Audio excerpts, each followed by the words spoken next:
OBC नेत्यांमध्ये एकवाक्यता नसल्याचं समोर आलेलं आहे। ओबीसी आरक्षण वाचवण्यासाठी लक्ष्मण हाकेंचं गेल्या 3 दिवसांपासून उपोषण सुरू आहे। ओएसिस फर्टिलिटीच्या तज्ञांनी आयव्हीएफ उपचार पद्धतीद्वारे 1 लाखांहून अधिक जोडप्यांना मातृत्व प्राप्तीचा आनंद दिला आहे। मोफत अपॉइंटमेंट बुक करण्यासाठी आजच संपर्क साधा। लेखी आश्वासनाशिवाय माघार घेणार नसल्याचं हाकेंनी स्पष्ट केलं।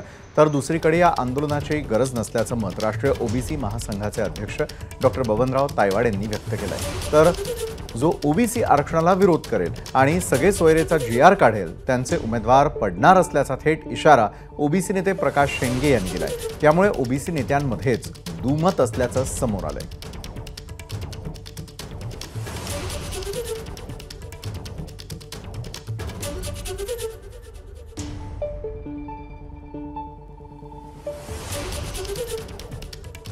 आमचं म्हणणं एवढंच आहे की ओबीसी आरक्षण सोडून बाकी कुणाला काही द्यावं, परंतु ओबीसी आरक्षणामध्ये ज्या बोगस कुणब्यांच्या नोंदी प्राधान्यक्रमानं दिल्या जात आहेत, म्हणजे टेबल लावून दिल्या जात आहेत, हे जे काही अतिक्रमण या ओबीसीच्या आरक्षणावरती चाललेलं आहे ते त्वरित थांबवण्यात यावं आणि ओबीसी आरक्षणाच्या 29 टक्क्याच्या आरक्षणाच्या बाहेरचं रिझर्वेशन कुणाला किती द्यायचं आहे हे शासनाने ठरवावं। सरकारने लिहून दिलेलं आहे की आम्ही मराठा समाजाला ओबीसीमधनं आरक्षण देणार नाही आणि सरसकट कुणब्यांची प्रमाणपत्र देणार नाही। त्या बाबीवर सरकार आजही ठाम आहे आणि म्हणून आपण बघितलं असेल की अंत होताना मराठा समाजाला सरकारने स्वतंत्र आरक्षण दिलं, ओबीसी समाजामधनं आरक्षण दिलेलं नाही। आणि म्हणून जरांगे पाटलांची मागणी काय, आम्ही त्याच्याकडे दुर्लक्ष करतो, कारण त्याच्यामुळे ओबीसीच्या याच्यावर कुठेही परिणाम पडत नाही।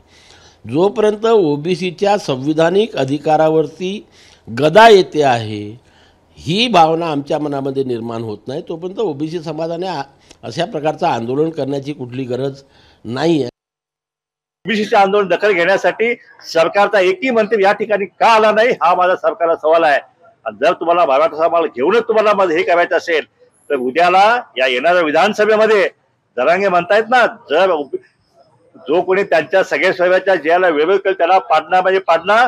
आम्ही या ठिकाणी आव्हान देतो की जो ओबीसीच्या आरक्षणाला विरोध करेल, जो सगळे सोयऱ्याचा जीआर काढेल, त्यांचे आमदार सुद्धा चुन चुन के हम गिराएंगे, चुन चुन के।